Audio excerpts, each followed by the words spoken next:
Hi, how are you? I am, um, this has been my get up for 4 days now. It's, I have my pajamas on under these extra layers, and I've worn this hat solid for 4 days, and, um, yeah, I have a wool blanket wrapped around my waist like a skirt. So how are y'all? What's it been like for you? I know that for some people this has been a traumatic storm. We have friends in Nashville who are out of power, and I just hate to think of trees coming down, branches, and it sounds like it's a mess in Nashville, and it's so beautiful there. Um, we have in our area, it was less of a hit than we expected as far as trees and power lines. The ice just didn't layer upon layer on the branches. There was a layer, but it wasn't a lot. It wasn't like it was on the ground. The ground looks like we have 2 inches of snow, but it's ice pellets that form like a crust of a sheet of ice. So we haven't been able to walk outside much, very carefully, and we haven't gotten out since Friday night. This is Tuesday. Friday we got out, but by Friday night you were supposed to be tucked in, and we have been, and it's been super cozy because you can see the light. We have power. Very few people in our area lost power, which has been great. So it's been cozy. I've done a lot of reading and writing, and just journaling and trying a little poetry that I don't really love. But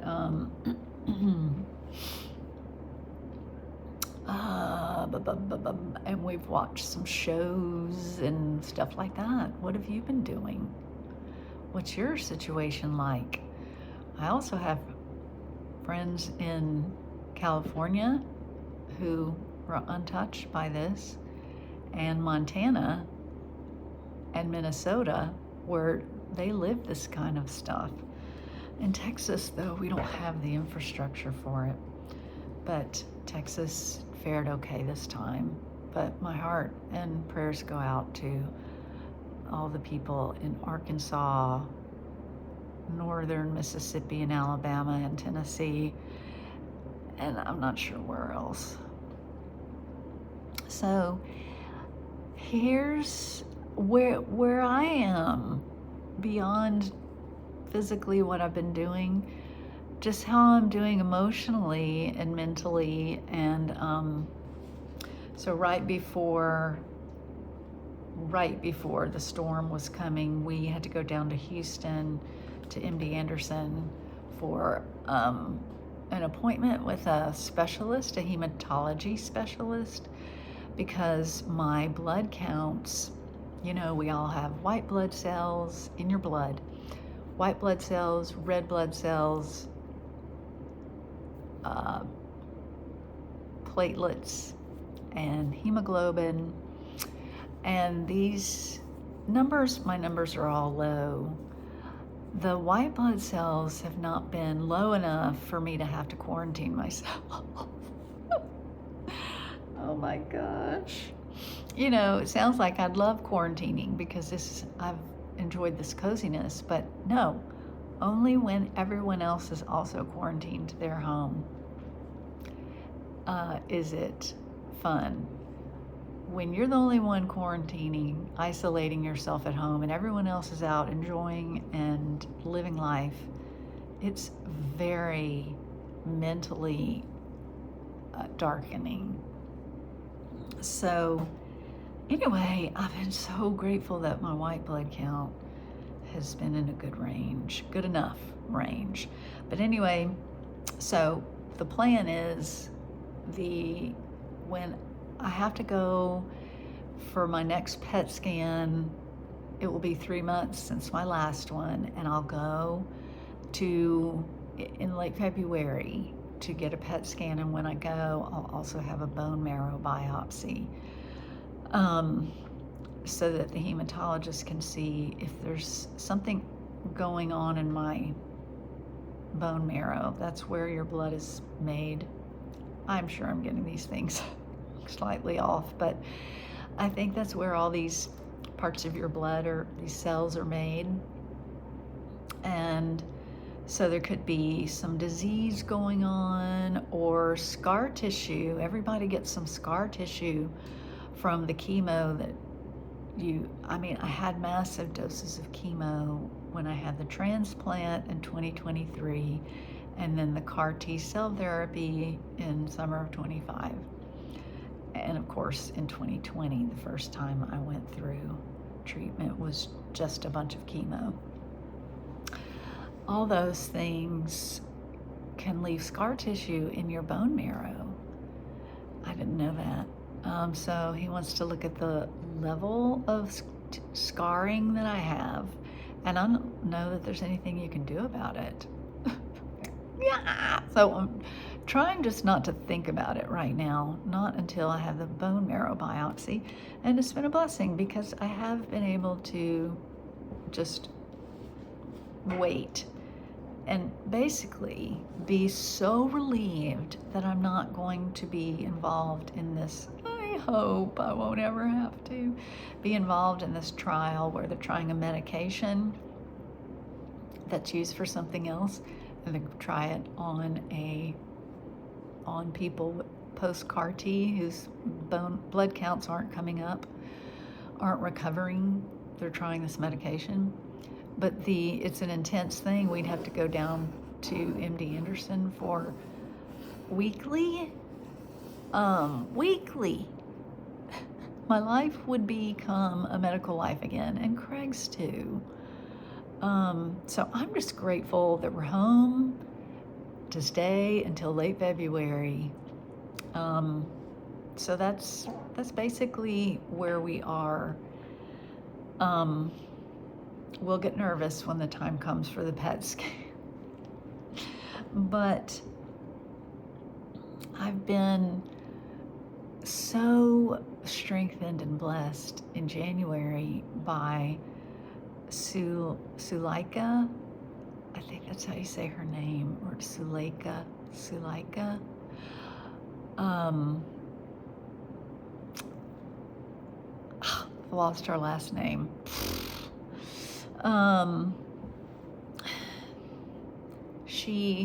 She's an author, and she has really aggressive leukemia that keeps coming back, and so she is currently on chemo regularly. And she wrote that she also had a donor's lymphocyte cells given to her, and so she's also needing to boost her blood counts. So anyway, in January, she's been doing an everyday a prompt for writing or for some kind of artistic, creative endeavor. Small things, nothing huge. But it's been so good for me because every day she talks about beautiful things and often about suffering and what that is like. And I just feel like, oh, thank you. Yes, you're putting words to what I'm experiencing. And once a week, she's had video talk with someone, and a couple of times it was women who have cancer. So it's been really like a lot of solidarity. And it made me realize how much I need that. So that's been just sweet. I wish I could be best friends with Zuleika, but there are thousands of people who would like to be her best friend. So, what do you need? Who do you wish could be your best friend? Somebody who taps into your greatest fears and struggles, the places where you find yourself suffering. A lot of people I notice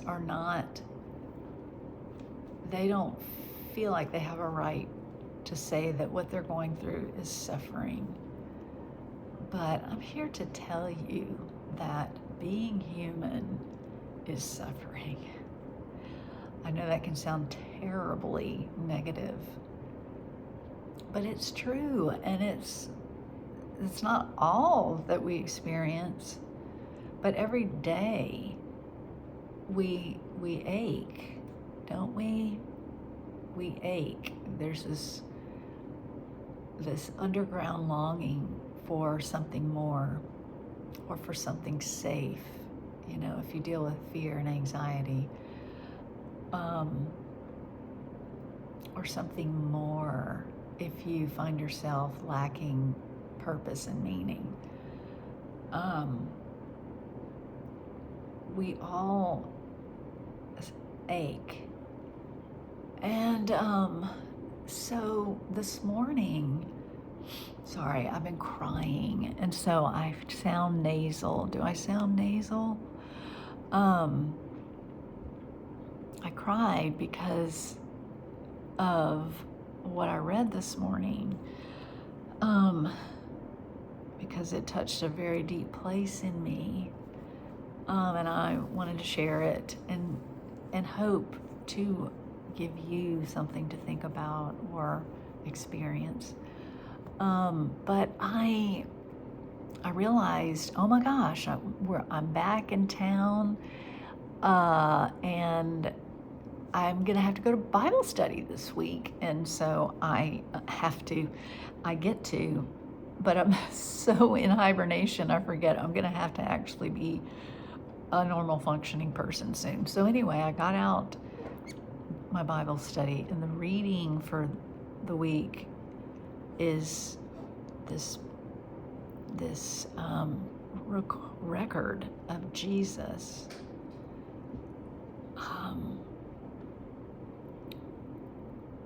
He was walking to Jerusalem, and he knew that he was going to suffer greatly at the hands of his enemies and even die. So he is heavy himself.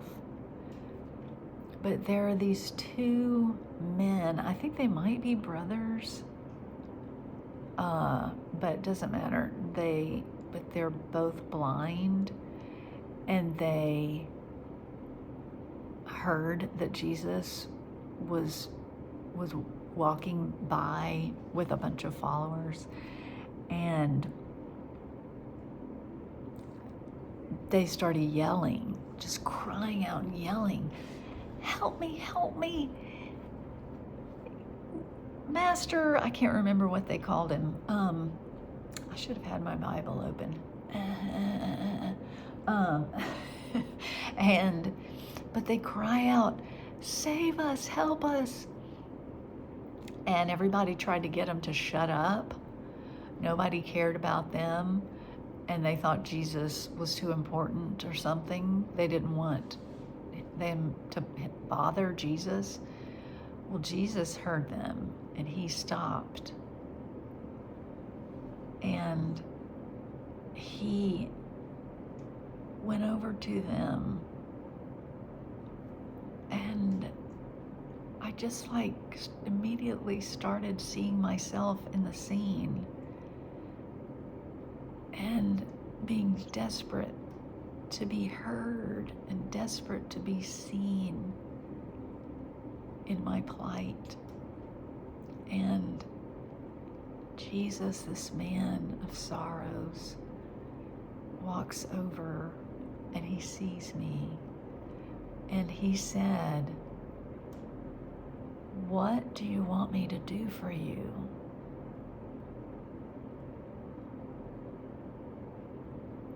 That question, it's like, oh my gosh.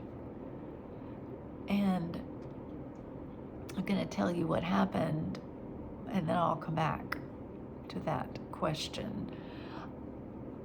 Then they said, "We want to see. We want to be healed." And Jesus had compassion on them. It says he had an emotional reaction to these people.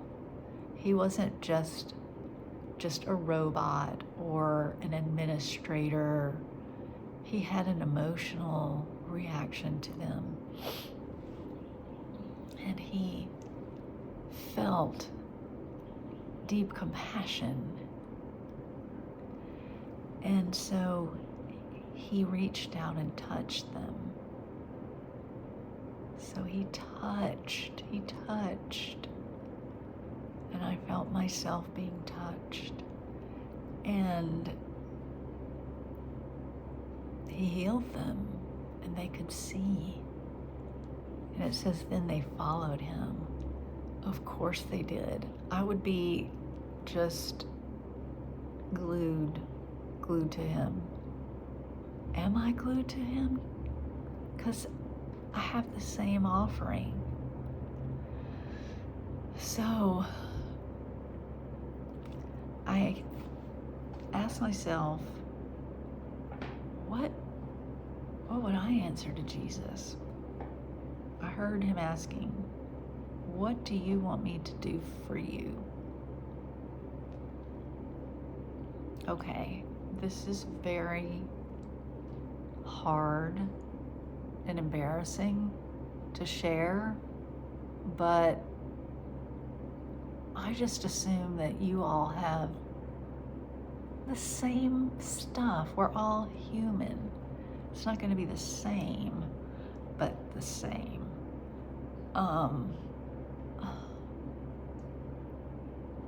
The very first knee-jerk, top of my mind thing that I wanted was for Jesus to give me my face back, for me to be able to feel lovely and not old.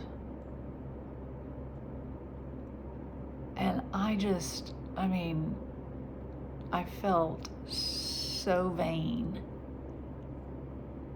that, there are all these stories of somebody, a genie popping out of a bottle and saying, "You get one wish.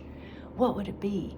And King Solomon was asked, if you could have one thing, what would it be? And he didn't ask for riches.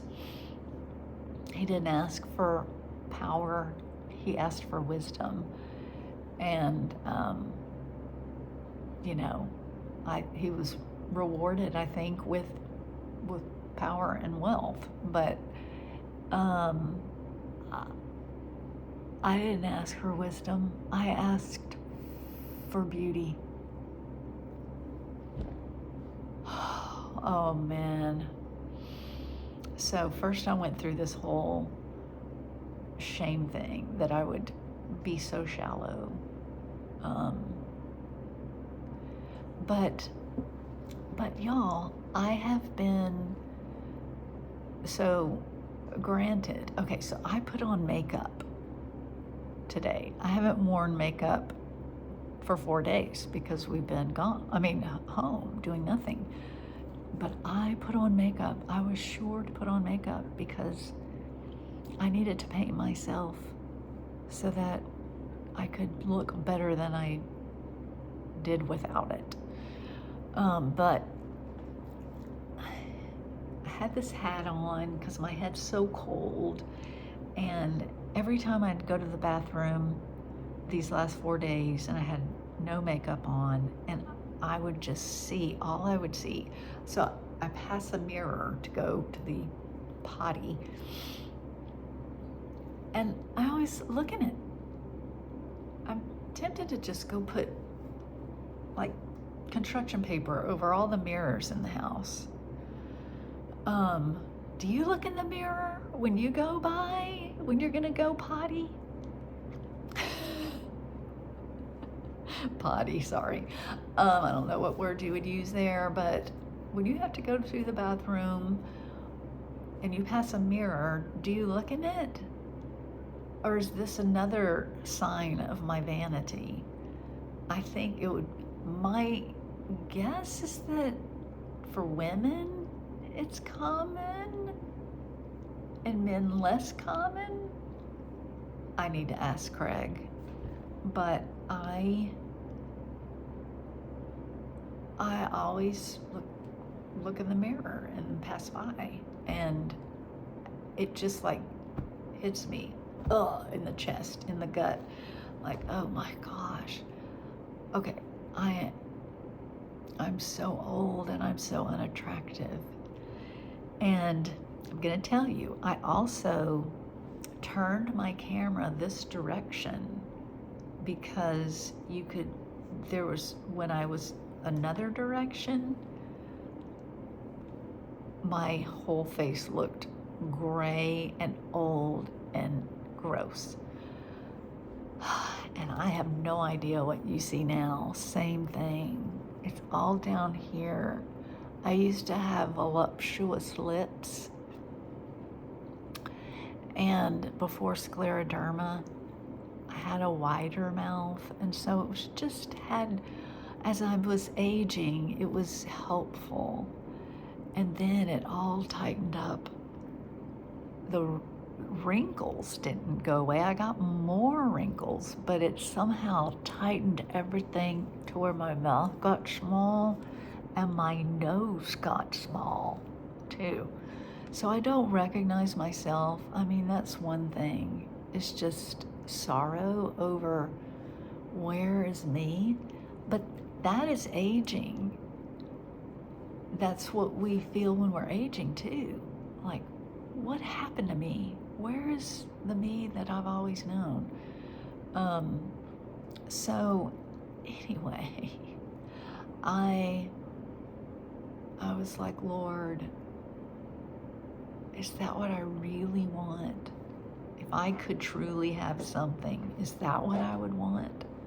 To have a young face again and not scleroderma face? And I realized, no, that there were deeper things.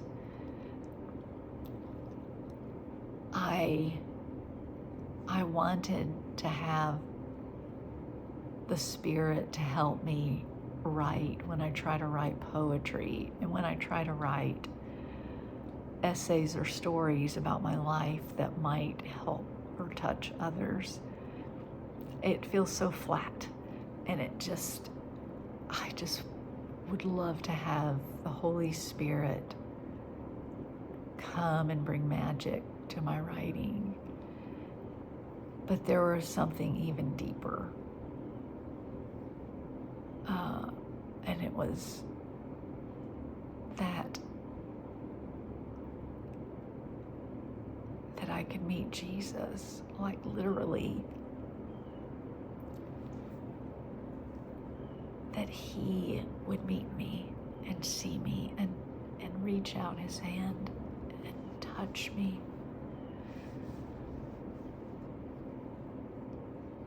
That I would know his love.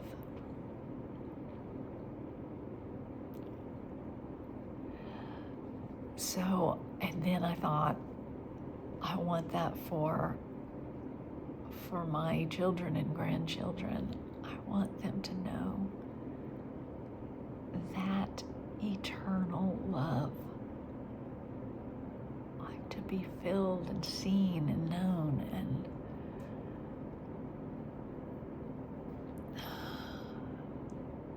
so I do desire that that love be felt so deeply that I can get over